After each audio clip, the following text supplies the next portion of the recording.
E allora a te ti eleggo sottotenente di vascello di brigata, non ti preoccupare, hai già finito. Salutiamo. Allora, dunque, ora per noi c'è una cosa veramente importante. Sto pomeriggio che accanto a me c'è il nuovo sottosegretario vicecomandante di governo, quello che vi darà tutte le giuste indicazioni per fare l'America più grande di prima.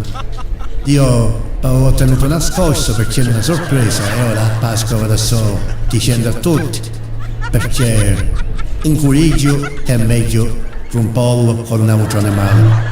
Io con lui mi trovo benissimo, abbiamo già chiacchierato molto, mi ha spiegato le sue ragioni, e un curiglio aveva ragione, le pare giusto. Che si chiama no? Ok. E allora signori, qua c'ho le chiavi del giardino, perciò ora niente, ci dobbiamo sbrigare tutti nella macchina, perché io lo so che poi guardano il mercato.